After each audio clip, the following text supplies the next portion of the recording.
Okay, I'm going to show how to run a Judy Lion pictogram pantograph.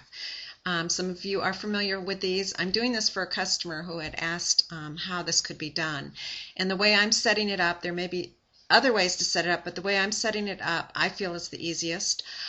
You're going to be setting up quilts with the layouts already done. When you buy one of these pantographs, probably the first thing to do is to go ahead and set up quilts using them. So the way I do that is I'm going to design a quilt, start new. It's going to be a pantograph, enter it manually.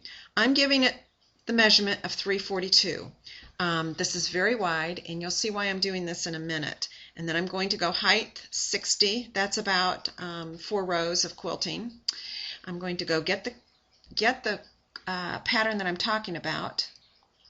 It's one of Judy Lion's. I'm using Judy Lion's kitty cats right here. She has a whole series of different pantographs like this. And I think the objective for her pantographs like this is so that the repeats, you hardly ever see, you will not see a repeat in this in the quilt going across. So that's what makes these challenging, because these are 12-foot repeats. So the way I'm going to do them is to stagger the repeats so that you can get that overall look, what's intended. Now these are sold in panels also. There's 4 different panels, and what we're going to do is use the graphic from the 4 panels to set this up.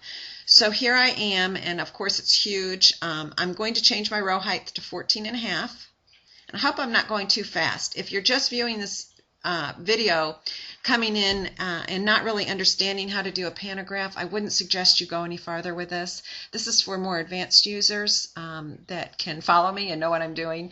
I think most people will understand this once they learn pantographs, but you know, you do have to kind of think around things to get this to work. So I put in 14.5 because I like my density. I want to take up my whole throat space, and I know 14.5 I can do that. I'm going to double check on the true size to make sure it's not too, you know, it's not too open. And I like that, so I'm good. I'm going to full zoom. So I changed the row heights to 14.5 to begin with. Now I'm going to take my clips off, and this is why we gave it such a wide measurement.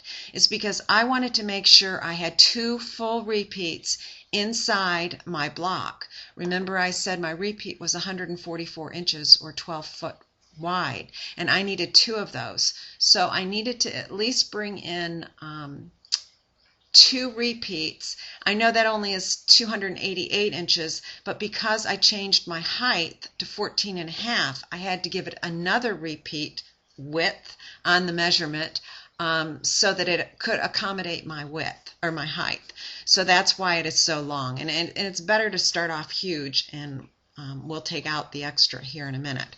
So I'm finished with this. I turned my first thing to do, let me recap, is pull it in real wide, change your row height to where you want it, turn your clip off. I'm going to hit finish. Here it doesn't really matter if I'm continuous, if I'm jump stitch. I only have since my clips are off, I only have a start and stop at each end of the row. So I'm going to accept that. Yes. All right, now the fun part begins. I'm going to zoom in and show you what I'm talking about now. We have, here is what it looks like if I didn't do anything to it. If I modified an offset, used my offset in the previous screens, it would have only offset every other one. And we have 4 different panels here that we need to stagger.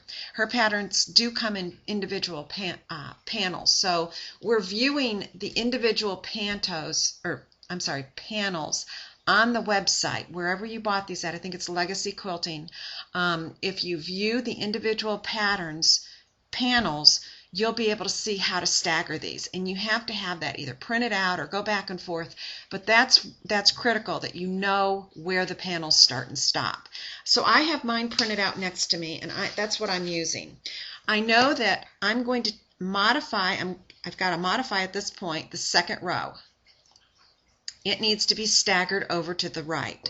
So I'm going to zoom in, and I'm going to stagger it over to where the second panel, move it over, and I'm going to move it over to where the second panel begins. Here's my first row. We're always going to be working with this first row in lining.